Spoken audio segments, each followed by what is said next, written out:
स्वर्ग का हकदार कौन? मरने के बाद स्वर्ग के द्वार पर 4 व्यक्ति खड़े थे। इन 4 व्यक्तियों में पहला राजा था, दूसरा बिजनेसमैन था, तीसरा पंडित था और चौथा एक आम आदमी मजदूर था। किसी को भी यह पता नहीं था कि कौन स्वर्ग के अंदर प्रवेश कर पाएगा और कौन वहीं से वापस लौट दिया जाएगा। सब स्वर्ग के दरवाजे खुलने की राह देख रहे थे और आपस में बात कर रहे थे कि जैसे कि राजा को मरने से पहले से ही आदत थी, उसने अपनी बात सबसे पहले बताई। राजा ने कहा, मैं बहुत प्रख्यात राजा हूँ, मैंने धरती पर अपना बहुत नाम कमाया है, इसलिए पूरी संभावना है कि मैं ही स्वर्ग में जाऊंगा। फिर व्यापारी ने अपनी बात सामने रखी। वह बोला, मैंने धरती पर खूब धन कमाया और उस धन से मैंने सैकड़ों लोगों की मदद की, इसलिए मैं ही स्वर्ग का हकदार हूँ। अब बारी थी पंडित की। तो पंडित ने मुंह खोला और सबको यह कहा, चाहे तुम जो सोच लो, लेकिन यह बात तो तय है कि स्वर्ग के दरवाजे खुल गए तो मेरे लिए ही। सब जानते हैं कि पंडित दिन रात भगवान को याद करते हैं, इसलिए स्वाभाविक है कि स्वर्ग में पंडित का स्वागत किया जाए। जब सबने अपना अपना पक्ष रख दिया, तब सबकी नज़र उस मजदूर पर थी जो चुपचाप अपनी नजरें नीचे झुकाए बिना कुछ बोले वहीं पर खड़ा रहा। स्वर्ग का दरवाजा खुला और वहां पर एक देवदूत आकर खड़ा हो गया। देवदूत के हाथों में एक पुस्तक थी जिसमें इन सभी के कर्मों के बारे में लिखा हुआ था। कि देवदूत ने सबसे पहले राजा को अपने पास बुलाया और उसको पूछा, तुम बताओ, तुमने अपने जीवन में क्या क्या अच्छे कर्म किए हैं? मैं तुम्हें अच्छे पुस्तक में देखकर फैसला करूंगा कि तुम्हें अंदर आने देना है या नहीं।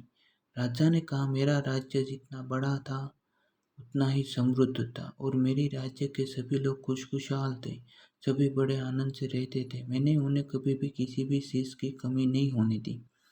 यही मेरे अच्छे कर्म है। देवदूत ने अपने पुस्तक में देखा और देखने के बाद राजा से कहा, तुम सच बोलते हो, तुमने अपने राज्य की प्रजा को बहुत सुखी रखा था, लेकिन तुमने अपने राज्य की सीमा बढ़ाने के लिए जितने युद्ध किए थे, उन युद्ध की वजह से हजारों सैनिकों ने अपनी जान गंवा दी थी। उन हजारों सैनिकों के परिवार के दुख का कारण तुम बने थे, इसलिए तुम स्वर्ग में नहीं आ सकते। अब बारी थी व्यापारी की।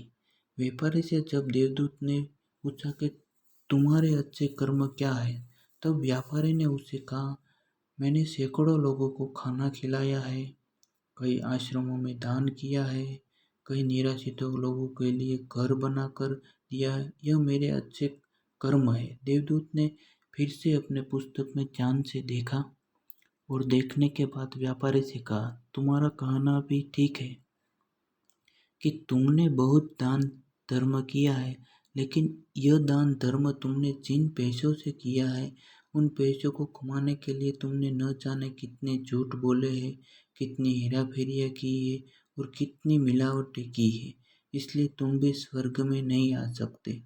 जब पंडित से यही सवाल किया गया तो पंडित ने बड़े ही आत्मविश्वास के साथ कहा, मैंने अनगिनत लोगों को ज्ञान दिया है, हजारों यज्ञ और पूजाएं की है और दिन रात भगवान को जाप किया है, इससे अच्छे कर्म और क्या ही हो सकते हैं। देवदूत ने अपनी पुस्तक के अंदर झांक कर देखा और पंडित से कहा, आपने जितने ही लोगों को जो भी ज्ञान दिया है, उन बातों पर खुद कभी अमल नहीं किया। आपने यज्ञ, पूजा या भगवान का नाम निस्वार्थ भाव से कभी नहीं लिया, इसलिए आपको भी स्वर्ग में आने प्रतिबंध है। मजदूर यह सब देखकर हैरान था। वह अब तक जिन्हें महान समझता था रहता था, उनकी व्याख्या स्वर्ग के दरवाजे पर आकर बदल गई थी। धरती पर जिन कामों को अच्छा समझा जाता है, उनका यहाँ पर कोई मूल्य नहीं था। यमदूत ने जब इस मजदूर को अपने पास बुलाया और उससे उसके अच्छे कर्मों के बारे में पूछता, मजदूर बोला, पड़ा प्रभु, मैं जानता हूँ कि मैं भी स्वर्ग में आने के लायक नहीं हूँ, लेकिन मैं फिर भी एक बार बाहर से ही स्वर्ग को झांक कर देखना चाहता हूँ। बस इससे ज़्यादा मेरी कोई इच्छा है ही नहीं, क्योंकि ऐसी इच्छा पालने के लिए मैंने जीवन में कुछ भी नहीं किया है। मैं पूरा दिन मेहनत करता और जो भी पैसे कमाता उन्हें अपने परिवार के पालन पोषण में खर्च कर देता। इसलिए दान धर्म के लिए कुछ बचता ही नहीं। लोगों की भला में क्या सेवा करता, क्योंकि काम के बाद जो थोड़ा सा समय मिलता उसको अपने ही बूढ़े माँ बाप की सेवा में बिता देता। और यह सब मरने के बाद मैं कभी कभी मंदिर भी चला जाता और भगवान से जैसा ही मुझे दिया है उस जीवन के लिए धन्यवाद करता। देवदूत ने अपनी पुस्तक में बड़े ध्यान से देखा और थोड़ी देर देखते ही रहा। फिर उसने मजदूर से पूछा कि तुमने याद करके बताओ, तुमने कभी तो कोई अच्छा काम किया होगा। मजदूर ने थोड़ी देर सोचने के बाद बोला, हाँ मुझे थोड़ा थोड़ा याद है। एक बार मैं बहुत भूखा था और मैं खाना ही खाने बैठा था कि एक बहुत ही कमजोर कुत्ता जो ठीक से चल भी नहीं पा रहा था वह मेरे पास आ गया और मेरे खाने को देखने लगा। तब मैंने अपनी रोटी उसे खिला दी थी और उस दिन मैं खुद भूखा सोया था। मजदूर की बात सुनने के बाद देवदूत मुस्कुराया और मजदूर को बड़े सम्मान से स्वर्ग के अंदर लेकर गया।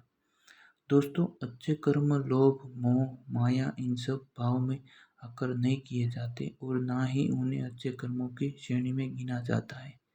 निस्वार्थ भाव से किया गया एक ही अच्छा कर्म भी आपके जीवन से सारे पाप धोने की शक्ति रखता है।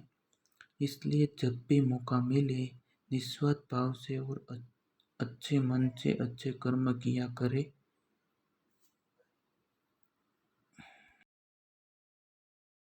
तो तो दोस्तों, स्वर्ग का हकदार एक मजदूर था और मजदूर ने अच्छे कर्म किए थे। उसके जीवन में एक ही कर्म अच्छा किया था, फिर भी वो स्वर्ग का हकदार बना। तो दोस्तों, हम आगे भी और भी कहानी लाएंगे। तो हमारी चैनल में नए आए हो तो सब्सक्राइब करना मत भूलना और अच्छे कर्म करना मत भूलना। एक कहानी उसकी डिपेंड ही थी, तो अच्छे कर्म करना।